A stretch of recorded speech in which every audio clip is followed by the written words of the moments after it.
Study IQ IAS, अब तैयारी हुई अफोर्डेबल। दोस्तों वीडियो अब तक आप देख ही चुके होंगे। इस वीडियो में इलॉन मस्क एक सिंक को लेकर ट्विटर के हेडक्वार्टर्स पहुंचे और उसको ट्वीट करते हुए उन्होंने लिखा कि वो ट्विटर में एंटर कर चुके हैं। Let that sink in. उनका ये ह्यूमरस स्टाइल लोगों को काफी पसंद आ रहा है। असल में कई महीनों की नोकझोंक के बाद इलॉन मस्क ने ट्विटर को परचेज कर लिया है।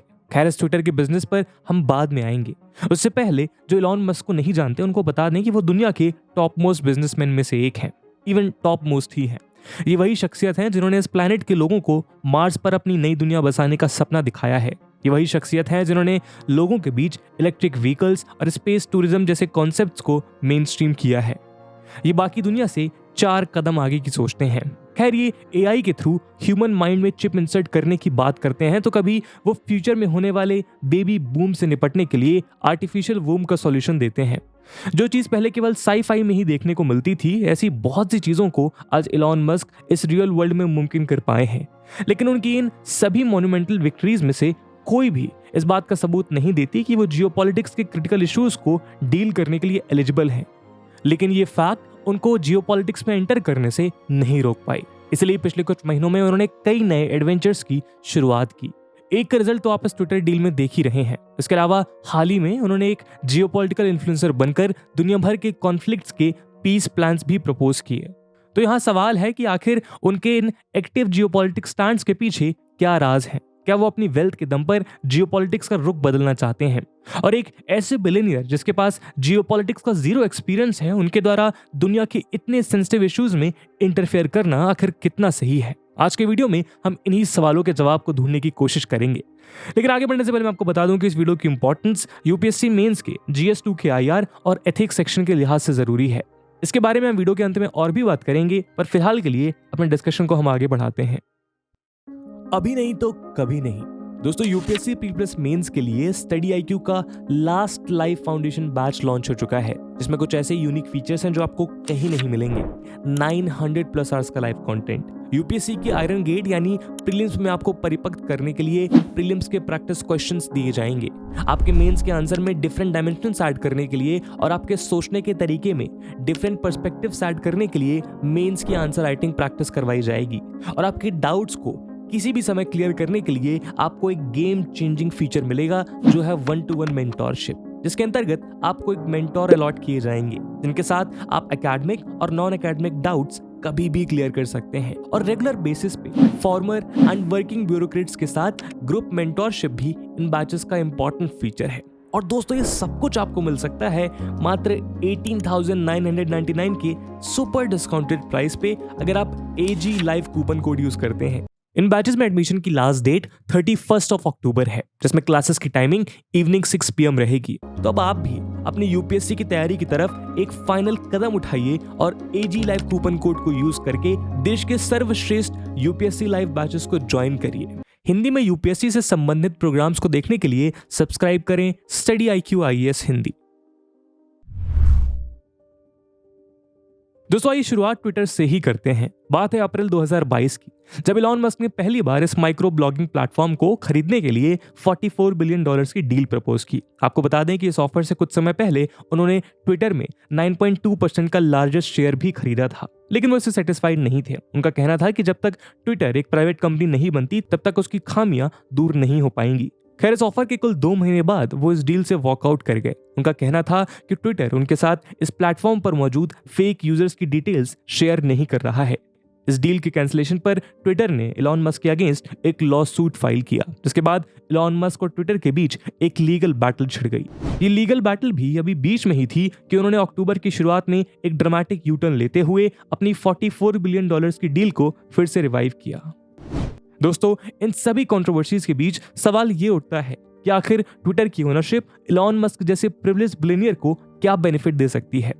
ये डील इसलिए भी बहुत शॉकिंग थी क्योंकि ट्विटर पिछले 9 सालों से लॉस में चल रहा है। ऐसे में इलॉन मस्क इस पूरी कंपनी को अकेले एक्वायर करना चाहते हैं। ये दुनिया के लिए काफी हैरानी की बात थी।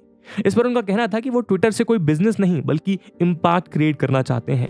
एक्सपर्ट्स के मुताबिक इलॉन मस्क अपनी इकोनॉमिक कैपिटल के साथ साथ एक स्ट्रॉन्ग सोशल कैपिटल भी बिल्ड करना चाहते हैं और ट्विटर जैसा सक्सेसफुल प्लेटफॉर्म जहां उनके 100 मिलियन जितने ह्यूज फॉलोअर्स हैं इसके लिए सबसे अच्छी अपॉर्चुनिटी प्रोवाइड करता है। डेटा की बात करें तो एज ऑफ 2021 ट्विटर पर लगभग 395 मिलियन यूजर्स हैं, जिनमें से लगभग 9% लोग इसको डेली बेसिस पर एक्सेस करते हैं। ट्विटर को सबसे ज्यादा यूएस, फिर जापान और फिर इंडिया में यूज किया जाता है। और तो और इसकी 50% यूजर्स 18 से 34 ईयर्स की एज ग्रुप में मौजूद हैं। यानी इस प्लेटफॉर्म का सबसे ज्यादा यूज दुनिया की सबसे प्रोडक्टिव एज ग्रुप की पॉपुलेशन करती है, चाहे बराक ओबामा हो या नरेंद्र मोदी, चाहे जस्टिन बीबर हो या फिर विराट कोहली। दुनिया के हर फील्ड से आने वाले ऑफिशियल्स या इन्फ्लुएंसर्स अपने अनाउंसमेंट्स ट्विटर के थ्रू करते हैं। इस डेटा से क्लियर होता है कि ट्विटर की वैल्यू उसकी बैलेंस शीट से कई गुना ज्यादा है। इलॉन मस्क ट्विटर की इसी पावर से ऑब्सेस्ड हैं। वो जानते हैं कि इंफॉर्मेशन वॉरफेयर के जमाने में जो काम एक ट्वीट कर सकता है वो किसी बॉम्ब या मिसाइल से भी कई गुना ज्यादा इंपैक्टफुल है। इलॉन मस्क अपने 100 मिलियन फॉलोअर्स के साथ दुनिया के 10 मोस्ट फॉलोड अकाउंट्स में से एक हैं।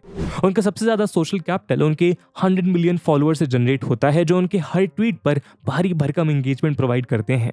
ट्विटर की फॉलोअरशिप उनके पर्सोना या उनकी इमेज को उनको अपने मुताबिक शेप करने का भी मौका देती है।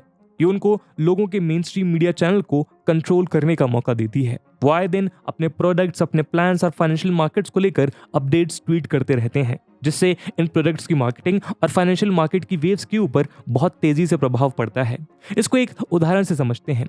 आपको बता दें कि मुंबई में एक कार की सेल पर लगभग 1.5 लाख की मार्केटिंग कॉस्ट आती है, लेकिन वहीं दूसरी तरफ टेस्ला की एक कार की सेल में कुल 20 रुपए की एडवर्टाइजिंग कॉस्ट आती है, क्योंकि टेस्ला का अच्छा खासा एडवर्टीजमेंट इलॉन मस्क अपने ट्विटर के थ्रू ही कर देते हैं। और तो और उनके ट्वीट से स्टॉक मार्केट्स में भी उतार चढ़ाव देखने को मिलता है। यानी उनका एक ट्वीट दुनिया भर में एक ह्यूज इंपैक्ट क्रिएट करने की क्षमता रखता है, और यही ट्विटर की वो हिडन पावर है जिसको इलॉन मस्क कैपिटलाइज करना चाहते हैं। तो दोस्तों, अभी तक आपको ये तो क्लियर हो गया होगा कि ट्विटर अपने पास इनॉर्मस सॉफ्ट पावर होल्ड करता है, लेकिन इलॉन मस्क का कंसर्न ये है कि अगर ये ट्विटर हमेशा एक पब्लिक कंपनी रही तो वो इस पर अपनी अथॉरिटी इंश्योर नहीं कर सकते थे। क्योंकि अगर ट्विटर यूएस के फॉर्मर प्रेसिडेंट डोनाल्ड ट्रंप को इस प्लेटफॉर्म पर बैन करने की पावर रखता है, तो इसमें कोई शक नहीं है कि अगला नंबर इलॉन मस्क का भी हो सकता था। और ऐसा हम नहीं कह रहे हैं, बल्कि ट्विटर और अमेरिकन गवर्नमेंट के साथ उनकी अनबन कुछ ऐसे ही सिग्नल्स दे रही है। ऐसे में कई एक्सपर्ट्स का मानना है कि वो दुनिया की फ्री स्पीच से ज्यादा इस ट्विटर की बर्ड को अपनी केज में कैद करके अपनी फ्री स्पीच को एंश्योर करने में ज्यादा इंटरेस्टेड है। अब ये बात कितनी सच है, ये आने वाला वक्त ही बताएगा। तो दोस्तों, ट्विटर टेक ओवर के बाद उनकी बिजनेस स्किल्स तो एक बार और शाइन हो गई, लेकिन आइए अब बात करते हैं उनकी जियोपॉलिटिक्स स्किल पर। दोस्तों, हाल ही में उन्होंने एक ऐसे जियोपॉलिटिकल डिस्प्यूट में एंट्री ली जहां ईस्ट और वेस्ट यानी कि यूएसए और चाइना दोनों एक दूसरे के एकदम ऑपोजिट एंड्स पर खड़े हैं। जी हां, हम बात कर रहे हैं चाइना ताइवान डिस्प्यूट की। उन्होंने फाइनेंशियल टाइम्स के एक इंटरव्यू में कहा कि ताइवान को चाइना की एक स्पेशल एडमिनिस्ट्रेटिव जोन बना देना चाहिए और ताइवान को चाइना के कंट्रोल के अंडर सौंप देना चाहिए। यानी वो ताइवान के लिए लगभग हांगकांग जैसा मॉडल प्रपोज कर रहे थे। जाहिर है कि इलॉन मस्क का ये प्लान चाइना को बहुत पसंद आया। यूएस में मौजूद चाइनीज एम्बेसडर ने इसको ट्वीट करते हुए इलॉन मस्क को प्रेस किया, लेकिन ताइवान ने इस पर रिएक्ट करते हुए कहा कि उनकी इंडिपेंडेंस किसी सेल में नहीं बिक रही है जिसको कोई भी आकर खरीद सकता है। आप सोच रहे होंगे कि जिस डिस्प्यूट को इतने सालों से इतने बड़े बड़े जियोपॉलिटिकल एक्सपर्ट्स और स्टेट्समैन नहीं सॉल्व कर पाए, उसको सॉल्व करने में आखिर इलॉन मस्क को इतना इंटरेस्ट क्यों आने लगा। दोस्तों, माना कि इस फील्ड में उनकी कोई एक्सपर्टीज नहीं है, लेकिन चाइना और ताइवान में उनके बेहद क्रूशियल इंटरेस्ट स्टेक पर लगे हुए हैं। आपको बता दें कि इलॉन मस्क और चाइना एक बेहद सपोर्टिव रिलेशनशिप शेयर करते हैं। अगर आपने गौर किया हो तो अक्सर इलॉन मस्क ट्विटर पर चाइनीज ऑफिशियल्स को प्रेस करते हुए दिखाई पड़ते हैं। कभी वो ट्विटर पर एंशिएंट चाइनीज पोएम्स को शेयर करते हैं, तो कभी वो अपने वीवो अकाउंट पर चाइना के स्पेस प्रोग्राम और इकोनॉमिक ग्रोथ का गुणगान करते हैं। इसका कारण इलॉन मस्क की टेस्ला की फैक्ट्रीज में छुपा है। जी हाँ दोस्तों, टेस्ला इलॉन मस्क की वही कंपनी है जो इलेक्ट्रिक कार्स बनाती है।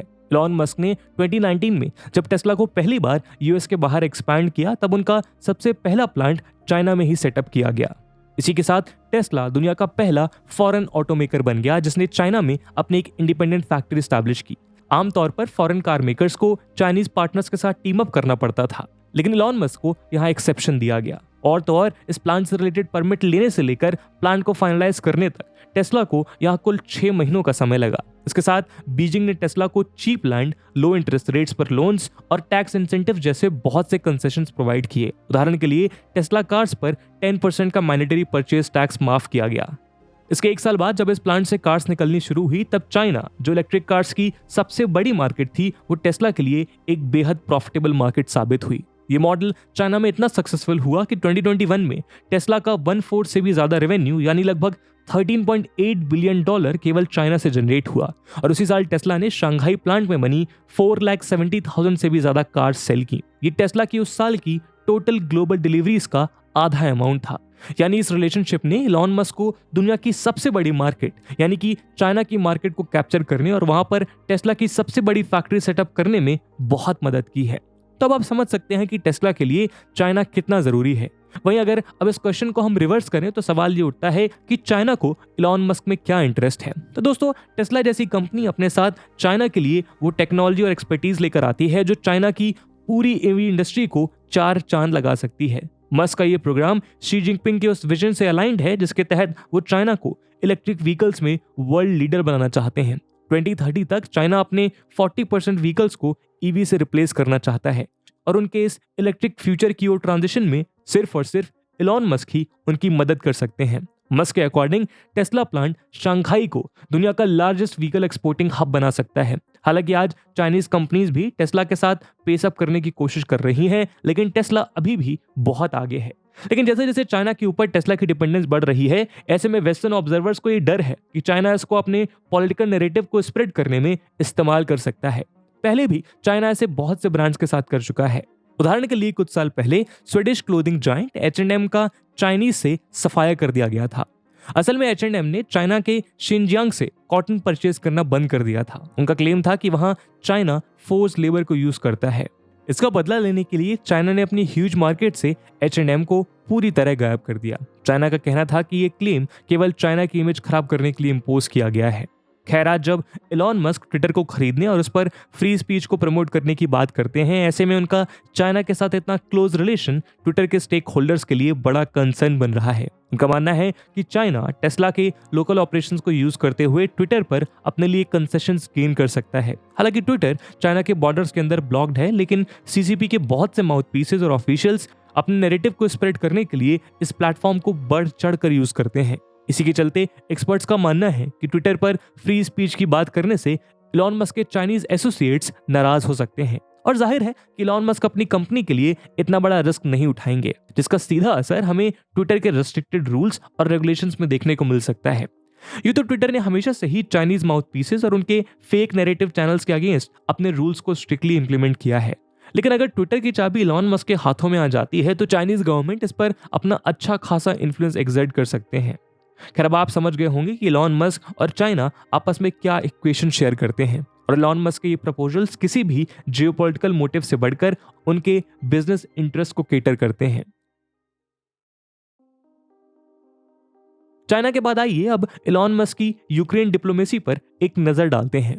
दोस्तों, चाइना की तरह ही सोशल मीडिया पर इलॉन मस्क को प्रो रशियन भी कहा जाता है। इसके पीछे भी एक लंबी कहानी है। इस सब की शुरुआत रशिया यूक्रेन वॉर के साथ हुई। इस वॉर में मिसाइल्स और बॉम्बिंग्स के कारण यूक्रेन का डिजिटल इंफ्रास्ट्रक्चर पूरी तरह डिस्ट्रॉय हो चुका था। ऐसे में यूक्रेन में इंटरनेट आउटेजेस को अवॉइड करने के लिए स्पेसएक्स स्टारलिंक के थ्रू 28 फरवरी से यहां पर इंटरनेट एक्सेस प्रोवाइड कर रही थी। दोस्तों, जनरली हमारा इंटरनेट कम्युनिकेशन अंडर सी केबल्स के थ्रू एक कंट्री से दूसरी कंट्री तक पहुंचाया जाता है, लेकिन स्टारलिंक की कहानी अलग है। ये एक सैटेलाइट बेस्ड इंटरनेट सर्विस है, यानी जिन रीजन्स में ट्रेडिशनल इंटरनेट कनेक्टिविटी नहीं है वहां पर स्टारलिंक सैटेलाइट सिग्नल्स की मदद से इंटरनेट प्रोवाइड कर पाता है। जर्नलिस्ट और आम लोगों के साथ साथ ये यूक्रेनियन मिलिट्री के लिए भी इंफॉर्मेशन का बहुत क्रिटिकल सोर्स रहा। इसीलिए स्टारलिंक को यूक्रेनियंस के लिए हीरोइक सर्विस बताया गया। लेकिन दोस्तों, इस सर्विस के लिए इलॉन मस्क की कंपनी को हर महीने $20 मिलियन की कॉस्ट चुकानी पड़ रही थी और जाहिर है कि कंपनी उसको एंडलेसली कंटिन्यू नहीं कर सकती थी। CNN के मुताबिक अक्टूबर 14 को स्पेसएक्स ने यूएस गवर्नमेंट को इन्फॉर्म किया था कि वो यूक्रेन में आगे स्टारलिंक के सैटेलाइट इंटरनेट सर्विसेज को फॉर फ्री प्रोवाइड नहीं करा पाएंगे। अगर यूएस गवर्नमेंट इसको कंटिन्यू करना चाहती है तो उनको स्टारलिंक की फंडिंग करनी होगी। अगले 12 महीनों के लिए उन्होंने गवर्नमेंट से $400 बिलियन की फंडिंग की मांग की। इसी बीच ट्विटर पर एक और इंटरेस्टिंग डेवलपमेंट हुई। अक्टूबर 3, 2022 को इलॉन मस्क ने ईस्टर्न यूरोप में पीस रिस्टोर करने और इस रशिया यूक्रेन कॉन्फ्लिक्ट को एंड करने के लिए एक पीस प्लान प्रपोज किया। जैसे कि आप स्क्रीन पर देख सकते हैं कि इसमें सबसे पहले उन्होंने रशिया द्वारा एनेक्स रीजन्स में यूएन के थ्रू नए इलेक्शंस करवाने की मांग की। इसमें उन्होंने कहा कि वहां के लोगों की जो भी इच्छा होगी रशिया के द्वारा उनको मान लिया जाएगा।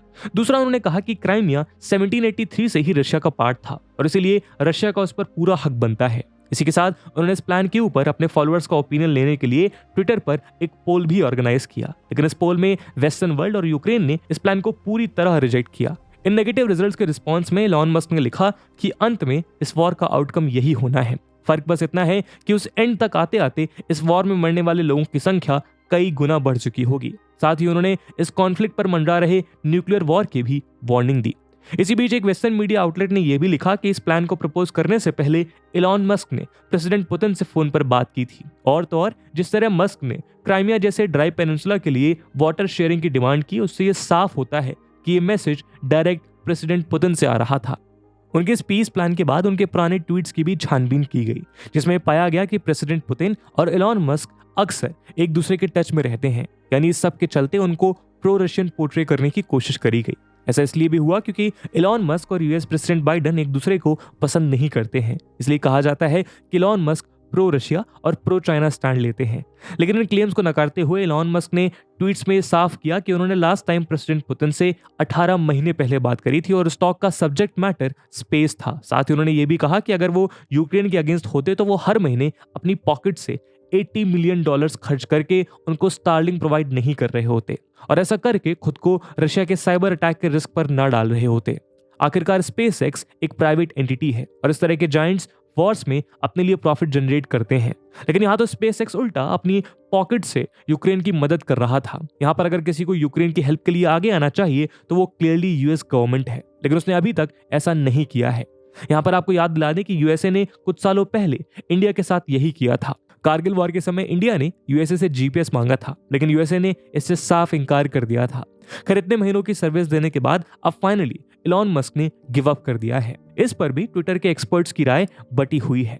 कुछ सोर्सेस का कहना है उनको रशियन स्पेस एजेंसी के फॉर्मर हेड दिमित्री रोगोजिन ने थ्रेटन किया है कि वो नाजी अजोव बटालियन के मिलिटेंट्स और यूक्रेन की आर्म्ड फोर्सेस के मरीन्स को ये सर्विस प्रोवाइड ना करें। जबकि कई सोर्सेस कहते हैं कि उन्होंने ऐसा यूक्रेनियन डिप्लोमेट के इस अनडिप्लोमेटिक ट्वीट को फॉलो करते हुए किया है। प्रेसिडेंट पुतिन के साथ उनकी फोन कॉल या किसी और कनेक्शन के कोई पुख्ता सबूत अभी तक सामने नहीं आए हैं। तो दोस्तों इसका असल रीजन जो भी हो, लेकिन इस वीडियो से ये बात साफ हो जाती है कि इलॉन मस्क एक शार्प बिजनेसमैन है और किसी भी दूसरे बिजनेसमैन की तरह उनके लिए हर चीज में उनका प्रॉफिट बहुत मायने रखता है और शायद जो रखना भी चाहिए। उनके सभी जियोपॉलिटिक्स मूव कहीं ना कहीं किसी प्रॉफिट से जुड़े हुए होते हैं, लेकिन क्योंकि इन इश्यूज में उनके साथ साथ पूरी दुनिया के स्टेक्स भी जुड़े हैं, तो इसीलिए उनका हर स्टैंड हम लोगों के लिए डिकोड करना बेहद जरूरी हो जाता है। तो दोस्तों इस वीडियो में हमने डिस्कस किया कि किस प्रकार से इलॉन मस्क जियोपॉलिटिक्स को कंट्रोल करते हैं। इसके अलावा जैसा कि हमने वीडियो के पहले भाग में बताया कि इस वीडियो की इंपॉर्टेंस यूपीएससी मेंस के लिहाज से काफी ज्यादा है, तो उसी इंपॉर्टेंस को देखते हुए एक सवाल हम आपके लिए छोड़कर जा रहे हैं जिसको आपको कमेंट सेक्शन में आंसर करना है। The question is, should powerful billionaires be allowed to replace statesman and civil society while negotiating in international politics? And with this question, my friends, that's it for the video. I hope आपको video पसंद आया होगा, और अगर पसंद आया है तो अपने दोस्तों के साथ शेयर करना मत भूलिएगा। मिलते हैं अगले वीडियो में, तब तक के लिए जय हिंद, जय भारत। स्टडी IQ IAS, अब तैयारी हुई अफोर्डेबल।